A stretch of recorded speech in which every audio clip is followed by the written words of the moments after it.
Crispy chicken with macaroni নামটা শুনতেই বোঝা যাচ্ছে না যে এটা কতটা মজার হবে। এটা আসলেই খেতে অনেক মজার। তৈরি করার পদ্ধতিটা খুবই সহজ আর ঘরোয়া উপকরণ দিয়ে তৈরি করে নেওয়া যায়। তো চলুন রেসিপিটা শুরু করা যাক। আজকের রেসিপির জন্য প্রথমে আমি ম্যাকারনি সিদ্ধ করে নিব। এর জন্য চুলায় একটা হাঁড়িতে পানি গরম করতে দিয়েছি। তার মধ্যে 1 টেবিল চামচ পরিমাণ লবণ দিয়ে দিচ্ছি মেজারমেন্ট কাপের 2 কাপ পরিমাণ ম্যাকারনি। আপনারা চাইলে এখানে ম্যাকারনির পরিবর্তে যে কোনো ধরনের পাস্তা বা স্প্যাগেটিও ব্যবহার করতে পারবেন এই রেসিপির জন্য।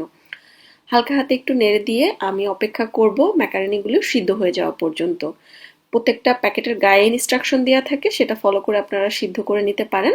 তো আমি এখানে 10-12 মিনিটের মতো সিদ্ধ করে এবার এগুলোকে তুলে নিচ্ছি। অতিরিক্ত নরম করে সিদ্ধ করতে যাবেন না, আবার অতিরিক্ত শক্তও রাখা যাবে না।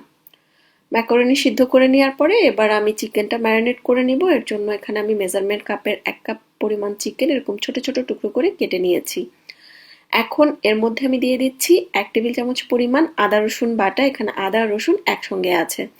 দিচ্ছি 1 চা চামচ পরিমাণ লাল মরিচের গুঁড়া। দিয়ে দিচ্ছি আধা চা চামচ পরিমাণ গরম মশলার গুঁড়া। এবার দিয়ে দিচ্ছি 1 টেবিল চামচ পরিমাণ সয়া সস। আর সাথে দিয়ে দিচ্ছি স্বাদ মতো কিছুটা লবণ। লবণটা একটু বুঝে ব্যবহার করবেন, কারণ সয়া সসে কিন্তু লবণ থাকে। এবার সবকিছু হালকা হাতে মেখে নিব। মেখে নেওয়ার পরে আপনারা চাইলে চিকেনের টুকরোগুলোকে ম্যারিনেট করেও রাখতে পারেন, তবে আমি আর ম্যারিনেট করছি না। এবার এর মধ্যে আমি দিয়ে দিচ্ছি 2 টেবিল চামচ পরিমাণ কর্নফ্লাওয়ার। চেষ্টা করবেন কর্নফ্লাওয়ারটাই ব্যবহার করার জন্য, এতে করে চিকেনের উপরের যে লেয়ারটা সেটা বেশি পারফেক্ট হয়। তবে কর্নফ্লাওয়ার যদি হাতের কাছে একেবারেই না থাকে সেক্ষেত্রে ময়দা ব্যবহার করা যাবে। একটু মেখে নেওয়ার পরে আমার কাছে মনে হলো একটু বেশি আঠালো মনে হচ্ছে, তাই আমি সামান্য একটু পানি ব্যবহার করছি। পানিটা লাগলে ব্যবহার করবেন, না লাগলে করবেন না। জাস্ট এরকম একটা হালকা প্রলেপ পড়বে উপরে। এখানে খুব বেশি পানি দিয়ে পাতলা করারও কিছু নেই। তো চিকেনটা আমার মেখে নেওয়া হয়ে গিয়েছে। এবার চলে যাব চিকেনটা ভেজে নেওয়ার জন্য। চুলায় আমি একটা হাঁড়ি বসিয়ে এর মধ্যে 4 টেবিল চামচ পরিমাণ রান্নার রেগুলার তেল দিয়ে দিলাম। তেলটা একটু গরম হয়ে যাওয়ার পরে এবার এর মধ্যে আমি এক এক করে চিকেনের টুকরোগুলো দিয়ে দিচ্ছি। চিকেনের টুকরোগুলো দিয়ে নেওয়ার পরে আমি মোটামুটি হাই হিটে চিকেনের এই টুকরোগুলো উল্টে পাল্টে ভেজে নিব। এগুলো ভাজতে খুবই অল্প সময় লাগবে। অতিরিক্ত সময় নিয়ে ভাজতে গেলে চিকেনটা শক্ত হয়ে যাবে, ভিতরের জুসিনেসটা নষ্ট হয়ে যাবে।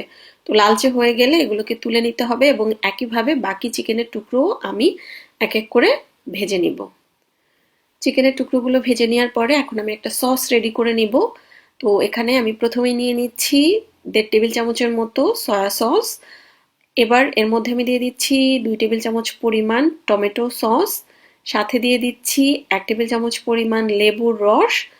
এবার এর মধ্যে আমি দিয়ে দিচ্ছি আধা চা চামচ পরিমাণ গোলমরিচের গুঁড়া আর খুবই সামান্য একটু চিনি। জাস্ট এটা কারো টেস্টে প্রয়োজন হলে ব্যবহার করবেন, না হলে নাই। তো সসটা মিশিয়ে নিয়ে এবার একটা সাইডে সরিয়ে নিচ্ছি। চিকেনগুলো ভেজে নেওয়ার পরে বাকি যে তেলটা ছিল ওই তেলের মধ্যেই দিয়ে দিচ্ছি 1 টেবিল চামচ পরিমাণ রসুন কুচি। এবার রসুনটাকে হালকা একটু ভেজে নিব। রসুনটা হালকা কিছুটা ভেজে নেওয়ার পরে এবার এর মধ্যে আমি দিয়ে দিচ্ছি 1 চা চামচ পরিমাণ চিলি ফ্লেক্স বা শুকনা মরিচের গুঁড়া।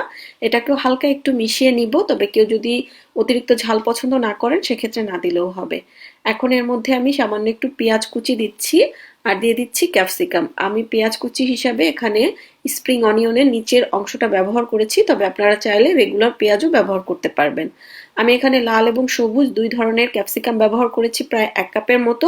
আপনারা যে কোনো ধরনের ক্যাপসিকাম ব্যবহার করলেই হবে। সবজিগুলো জাস্ট আমি 2 মিনিটের মতো হাই হিটে একটু সটে করে নেওয়ার পরে রেডি করে রাখা সসটা দিয়ে দিচ্ছি।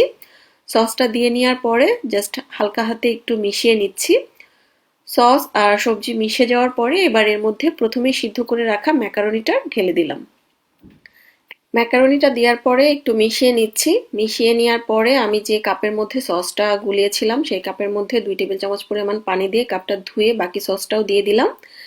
সবকিছু মিশিয়ে নেওয়ার পরে এবার এর মধ্যে সেই ভেজে রাখা চিকেনের টুকরোগুলো দিয়ে দিচ্ছি। সাথে দিচ্ছি একটুখানি স্প্রিং অনিয়নের উপরের দিকটা, তবে স্প্রিং অনিয়ন হাতের কাছে না থাকলে না দিলেও হবে। এখন সবকিছু ভালোভাবে হাই হিটে মিশিয়ে নিব এবং নামানোর আগে একটু লবণটা চেক করে দেখবেন। লবণ প্রয়োজন হলে সামান্য একটু আমার মতো দিয়ে নিতে পারেন।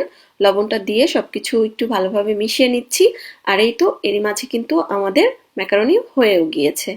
আর এরই মাঝে তৈরি হয়ে গেল আমার ক্রিসপি চিকেন উইথ ম্যাকারনি, যেটা খেতে খুবই মজার হয়ে থাকে। আপনারা হুবহু রেসিপিটা ফলো করে তৈরি করে দেখতে পারেন, ইনশাল্লাহ নিরাশ হবেন না, এটুকু বলতে পারি। আজকের মতো বিদায় নিচ্ছি। আল্লাহ হাফেজ।